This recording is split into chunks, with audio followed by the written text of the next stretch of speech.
What's up, guys? I'm here with the Vulcan nutrition crew. I've got my lovely wife, and we've got Geena on the other side of the world, really down in Mobile, Alabama. Mobile? That's what iPhone calls it, mobile. But Daphne, Alabama. We're here. I'm excited to join the girls. They never let me on their podcast, so I get to intrude today. And we're going to tackle a lot of hot topic questions, and we're going to get Geena and Ellie's opinion on them. I think Geena and I did this before. Geena came to the clinic one day and we did it, and we got into some really awesome stuff, so I'm hoping we can do that again today. Before we dive into that, girls, do you have anything you'd like to say before we get into any of this? I'll say it now. I think you should scoot closer to me. Okay, I'll scoot closer. You keep hopping on a frame. We could just share a chair. That would be entertaining. You can sit in my lap. Yeah. Geena, can you see us okay? Even if Sean laughs. I can still see y'all, okay? Yeah. Okay, if we start going out of frame because we forget, just call us out. That's all I have to say. Do you have anything to say? No, I just want to stir the pot a little bit today. That was my goal with this. Yes, I wanted to spike some controversy. I love it. Well, Geena, this was your idea, so just kind of tell us what we're going to do today. Well, actually, E.C. Sankowski, who's one of our favorite kind of fitness, nutrition influencers, she does something called Hot Cakes. And her host reads her a random post on Instagram, and she has to give her opinion. And he does not tell her beforehand what the questions and posts are about. And it's really interesting because it's a lot of things that we see or people see on Instagram all the time. We get questions on a daily basis about some of these topics. And I feel like there's polarizing opinions. So I thought, why not bring them to the table and we can share our opinions on them. All right. So just so everyone knows the format, the way we're going to do this today is Sean's just going to throw out a statement. It doesn't mean he's phrasing it as right or wrong. It's just going to be a controversial statement. And Geena or I or both of us will answer. Maybe even Sean will throw in an opinion. But it's going to be essentially phrased as like, it's just a controversial topic. So he's going to phrase it kind of platonically or neutrally. Yeah. So, okay, are you ready to dive into the first one? Yeah. I've got a giant list here, so we got a lot to get through. Okay. Well, no, we're not going through all of them. Well, we'll see. We're not hitting all of them. We're going to do a hard cap at like 30-ish minutes. Okay. All right. The first hot take, or the first question is, are detox diets a myth or are they legit? Geena, coming to you first. Yeah, I can start with this one. They're a big myth and hoax in my mind. It is hilarious that this is the first question because we just talked to somebody on right down the street, and it was his dad, and he was telling us how he drank this olive oil concoction every morning because it cleanses his system and he hasn't been sick in however many years. And I'm just clenching my teeth like that. There's really no research behind any of those studies, nor do I think they actually have any studies. A lot of times they're claiming like different spices and herbs like cleanse your liver. And so you'll do this 7-day juice detox where essentially you're getting rid of all these toxins in your body. When in reality, if you're working out, if you're sweating, that is really our body's natural way of detoxification. So you don't have to go through this 7-day juice cleanse where you eat no food in order to kind of get your system back before you start a diet, which is what I hear a lot of times is I need to cleanse my system before I start my diet. Just go outside. If you live in Alabama, you'll sweat within 3 minutes. And that's your body's natural way of kind of getting rid of all of the toxins, so to speak. And when people say toxins, I don't even really know what they're thinking or referring to. Like if it's sugar, if it's alcohol, but a lot of the toxins are just natural byproducts of the foods we eat. They're not actually toxic to our body. Alcohol is a toxin, but sugar is not necessarily a toxin, so to speak, within our body. Yeah. We're both not going to answer all of them, but there's 3 ways our body naturally detoxes. I call it the 3 Ps: pee, poo, and perspire. Geena hit on perspire, which is sweat. But if you're eating Whole Foods and you're pooping and you're going to the bathroom because you're drinking water, you're getting rid of the waste products that you need to get rid of. So it's as simple as that. If you're on an apple cider vinegar detox, you're just making it more complicated and your life is not going to be as enjoyable. So get outside, sweat, eat foods high in fiber that make you poop, and drink a lot of water so your pee's clear. That's your best detox you'll ever find. I like it. And real quick on that, why does sweating help speed up the detox process, if there is a detox process? Speed. Well, I think it's just another way of losing fluids, just like going to the bathroom would be. So it's just another way of eliminating, like, through your pores, part of the toxins in your body. Yeah. Have you ever noticed how when you're reading, Yeah, yeah. And have you ever noticed, like, when you sweat, sometimes, for example, alcohol, it smells like alcohol sometimes when you're sweating absolutely. after you drink, right? Yeah. So I think, obviously, I don't know the exact physiology about what all is coming through your pores, but I know that that is one way that our body gets rid of certain waste products, and in that case, an actual toxin, right? So it's not the only way, but it's a passageway. Absolutely. Okay. All right. Moving on to the next one. So here's a blanket statement. You guys can address it. Organic foods are better for you than non-organic foods. All right, I'll start with this one. You start with this one. My catch line is never trust or don't put your health in the hands of the food industry. If they are labeling something as organic or keto or healthy or whatever, just know that their number one goal is to sell a product. That's their number one goal. Now, organic in some cases is going to be a lot better, right? The dirty dozen. If you're buying certain organic produce to limit your exposure to pesticides, amazing, great. But if you're just going through the grocery store and through the aisles instead of the perimeter and just buying anything organic just because you see organic on it, you're wasting your money. So you need to look deeper than just the label is my point. In some cases, yes, organic is better. In a lot of cases, you're just spending more money, is my opinion. Yeah, I would say for sure on the packaged food items, it's more of a hoax and a gimmick in order to get to raise the price on the food item to get your money. And the second thing I'll say is the more and more I look into organic, I think the biggest dilemma right now is that organic products are so much more expensive, and on top of how expensive like a normal food item is. So rather than paying $3 for a carton of strawberries, it's $7. And I can't and strawberries are on the dirty dozen. I cannot justify that. But something that has brought me peace of mind is that when they have done actual studies looking at fresh fruits and vegetables, so produce, and looked at the different amounts of pesticides on them, organic is slightly better in some cases, not even all cases, and it's still below the regulation that the FDA sets. Now, do I think all of these organizations have our best interests at heart? No, but there are still regulations as to what is a safe limit. And so even if something is not organic, it's still within the safe amount. If you wash them and clean them well, you're okay. So if you're someone who's like struggling, you can't afford it, don't like overspend to buy organic. I would rather have you just eat a normal strawberry that's not organic because that's what you can afford versus going bankrupt trying to buy everything organic.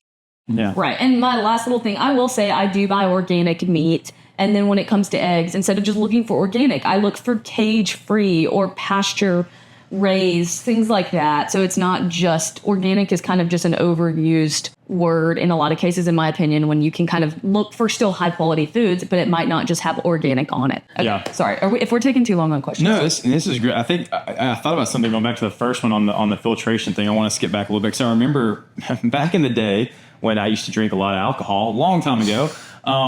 It was funny, like if you were to go work out or to sweat afterward, you would almost get drunk again because of that. And I was thinking about I think sweating, like if we want to talk about detox and use that catchword, I think sweating and working out can speed up the detox process simply because you're sending things through the filtration system 4, 5, 6 times as fast.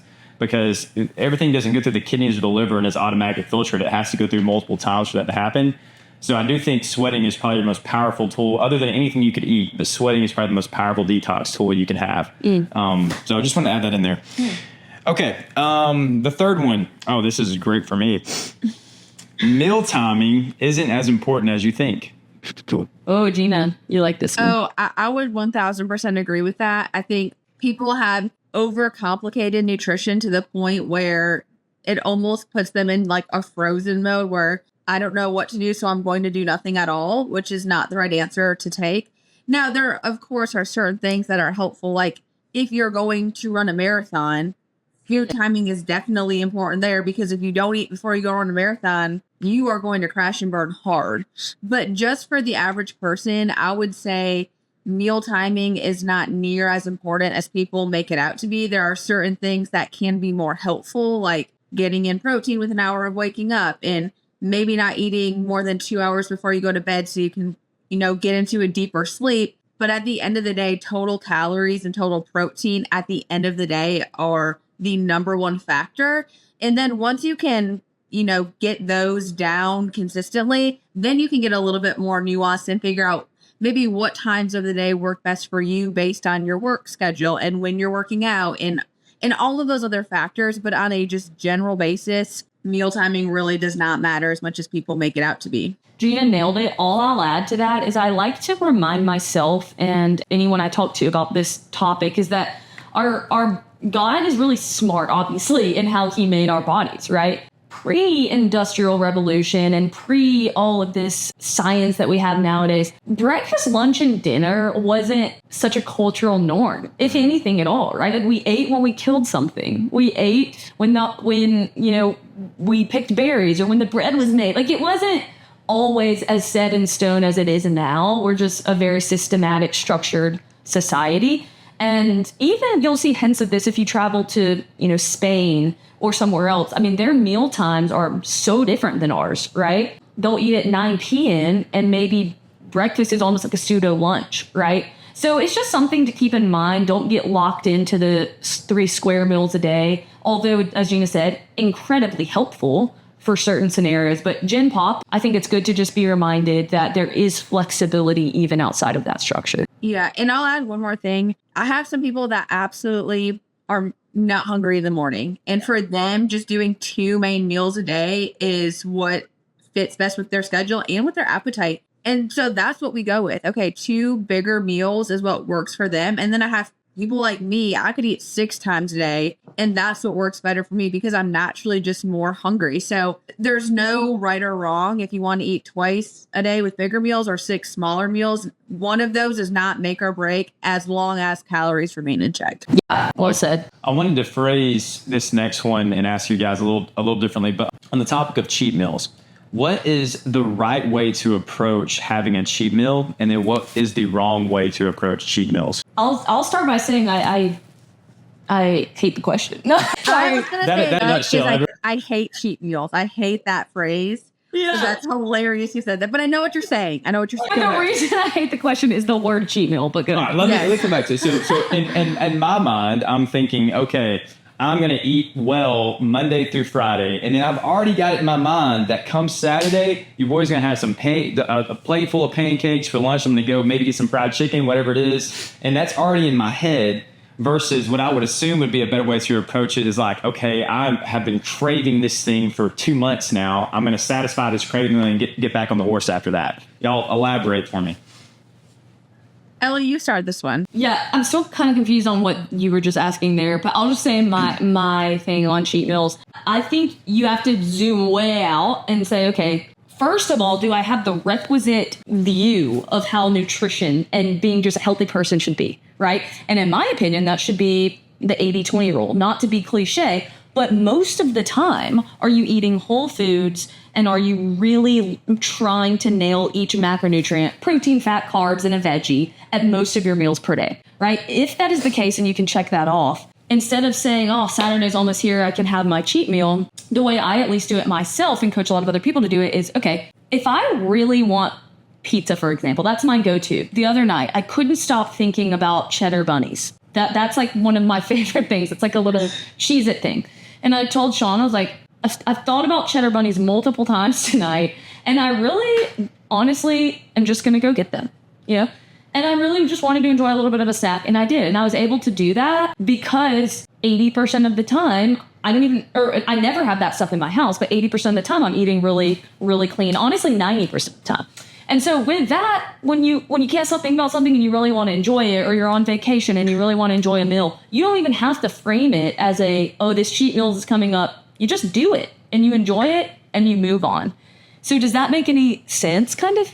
Yeah, it does. I think in my head, I would think a poor way to approach a cheat meal would be honestly planning the cheat meal. So like right. I think that's a poor way to do it. I think saying if I'm good Monday through Friday, then on Saturday and Sunday, those are my days. I'm going to cheat, or I'm going to have one big meal on Saturday. I think you should do it more retroactively and try to eat healthy consistently. And then once you get to a state like that, like, man, I'm craving these cheddar bunnies. Well, go get some cheddar bunnies. Unless you're like, your vacation to the Bahamas is coming up, right? Yeah. So maybe you don't go get the cheddar bunnies that week leading up because hey, I'm going to really enjoy a vacation. So it's a give and a take. Geena, anything to add to that? Yeah, I think, and just from like a background of working with clients who have had really poor relationships with food, it makes me more aware of the language that I like have had to use around like how we talk about foods that may not be as ideal for them to reach their fat loss goal. But when we use words like cheat meals or like I eat super clean or I'm doing this or doing that, I feel like it really puts food in like two categories, like this is good or this is bad. And I try to really break that because like what classifies a good food? Because for someone who's starving and hasn't eaten in a week, any food is a good food, right? Because they need something to eat. And so when you label foods as like just good or bad and you have these buckets in your head, you almost have this like moral superiority. When you eat good, you feel better, like, oh yes, I'm doing this right. And then when you have something bad, it sets you on this downward spiral. And so I tell people foods aren't good or bad, but you do have foods that make you feel good and foods that make you feel bad.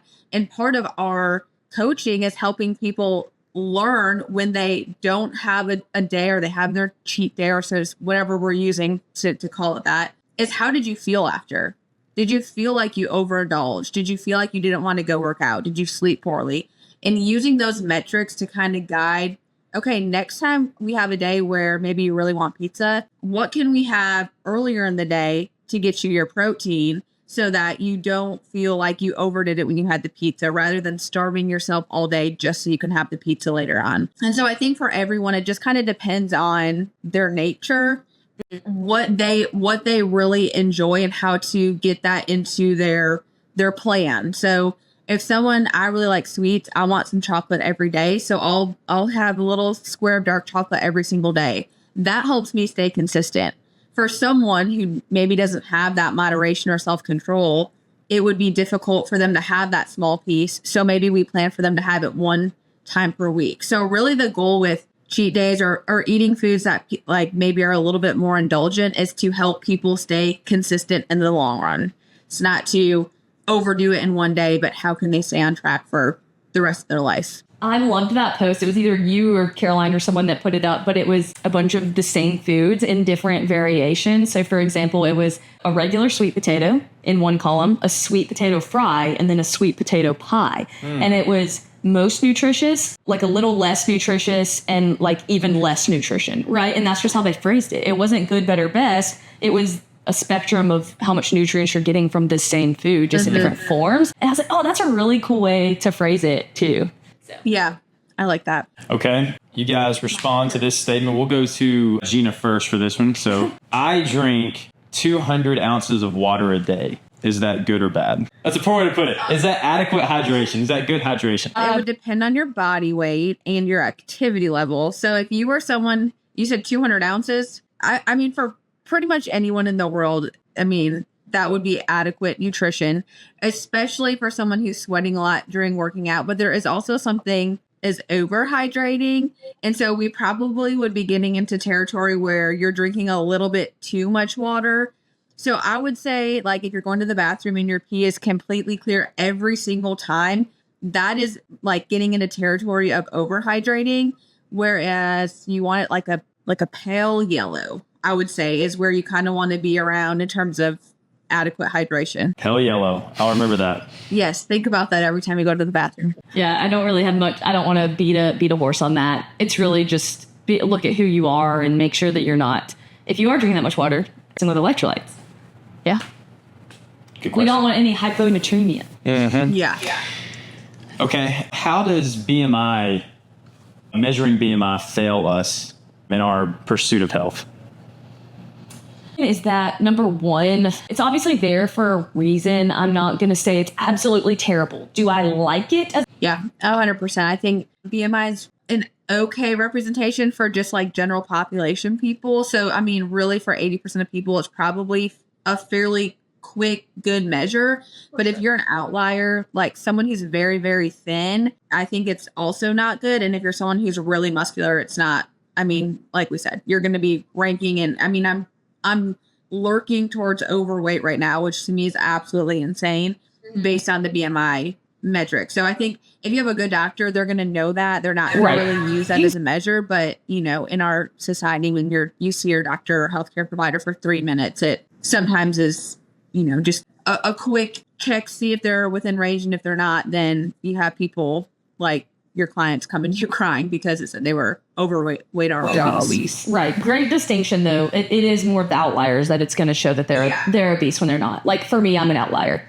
So that's a good call. Yeah.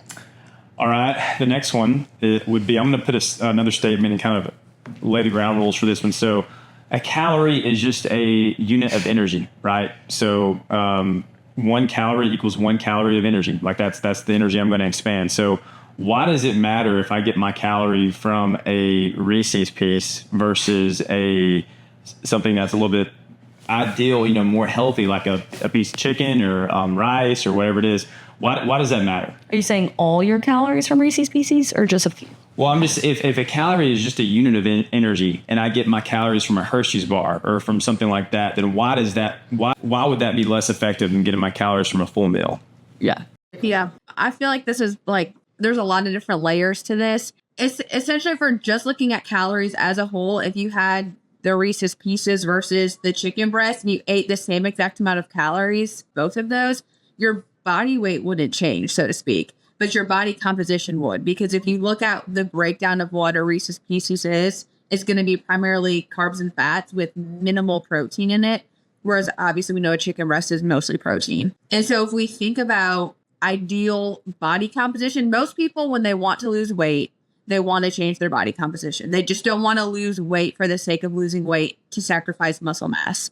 So if all you do is create a calorie deficit without any attention to the types of foods you're eating, you're going to lose a lot of muscle mass. And we already know in terms of body composition and just longevity purposes, this is not ideal. And so if all you're doing is eating candies and, you know, Chick-fil-A and fast food all day long, but keeping calories in check, your body composition definitely will not be what you want it to be. And you're also sacrificing overall health. There's no micronutrients or anything that actually allows you to feel good. So weight might go down. You're not attaining the body composition you want, and you're also not feeling your best. Yeah, what I'll just piggyback on and say is I think one thing that we forget a lot in nutrition is we think about body composition and weight loss a lot, right? But as Geena alluded to, health is, I would argue, the biggest thing, right? Just what does your blood work look like? How do you feel?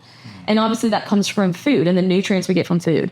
And I had a conversation with Sean yesterday. I was talking about the pirates that never got any citrus fruits. It was like a long time ago. And they started to have like their gums were rotting, right? Because they were missing out on nutrients. Scurvy. Thank you. Scurvy. That you can only get through, or that you primarily get through citrus fruit, right? And so what happens when you get a lot of your calories through, you know, Reese's cups or something, and your body composition might not be changing, or your body composition will change. Maybe your fat loss and all that, or your weight doesn't change. What happens, though, is that you're missing out on the potential for nutrients that are, number one, just going to make you feel good. But then you might have other issues start popping up. Like, okay, my energy's really low. I'm not getting food with B12. Or I'm not getting really any iron through my diet. So all of a sudden I'm now anemic and I feel terrible and I have low energy. And it's just all of these other factors that all of a sudden now will make good nutritional choices even harder, right? And so it just creates an uphill battle that, in my opinion, causes more issues than it helps in just I get all these Reese's cups. Yeah. And to be honest, if that was all you ate in a day, you would have a very difficult time keeping those calories the same as if you were eating a chicken breast. So, right. Yes, you could theoretically, but the amount you get for the same amount of calories of a chicken breast is such a small portion that I can almost guarantee would be seeking out other foods. So usually people who rely on those things end up not being satisfied from their diet anyway and end up eating over their calories. So just for like actual context, that's not typically what we see happening. It takes more willpower not to eat more. Yes. Yeah. What do you guys make of a person using this kind of logic? So I feel like I'm fat. I've got fat in places I don't want fat. So I'm going to remove fat from my diet entirely. And I used that logic for a long time. Ellie had to talk me off that That's why I'm laughing. cliff. Yeah, this was me a long time ago. So what do you guys make that? How does that affect someone overall? Yeah, this I hear a lot of times too in terms of exercise, like being in the fat burning zone. I don't know if that plays into the question at all. But when you're wanting to lose body fat, the main thing, like we've talked about and probably harped on a million times, is being in a calorie deficit overall, not necessarily just from fat. One way to achieve a calorie deficit is to reduce total fat in your diet. But when you eat fat in isolation, if you are in a calorie deficit, you're not storing that as fat. The only time you store body fat is when you are going over your maintenance need of calories. And so if you're trying to remove food from your day in order to lose body fat, some of those calories will be from fat, but just eliminating all of your fat from your diet and filling it with other things doesn't solve that problem, right? Because you're still going over your total calories. So fat consumed by your diet, 100% necessary, especially for like hormone function and things like that. So we never would recommend just wiping fat out completely from your diet. But sometimes fat does become a sneaky food that has a lot of calories in it. So we do want to keep that in check. We can overdo it, but we also can underdo it in terms of getting fat in through your nutrition, so to speak. Yeah. Yeah, the best thing, one of the best qualities of the food can sometimes be the worst when you're not using it correctly. Plug having a coach to help you. Fat is really great because it's very satiating, right? So because it is the macronutrient that carries the most calories per gram, 9 calories per gram, you can eat it and be very full quite quickly, right? But then on the flip side of that coin is that, since it is also very calorically dense, you can really overdo your calories. And then all of a sudden now you're putting on fat because you're in the surplus. So if you use it within its really good powers, yeah, you're going to get a lot of benefit. But then if you overdo it and eat a ton of fat, you gain weight. Does that make sense? Yes, 100%. So I think just having someone to guide you is really the key there. That kind of takes me to the next question too. So we just had 4th of July, a lot of diets fall through the cracks on 4th of July. What do you guys say to the person who ate really bad on the 4th of July and now we're the day after and they have said, I'm just not going to eat all day today.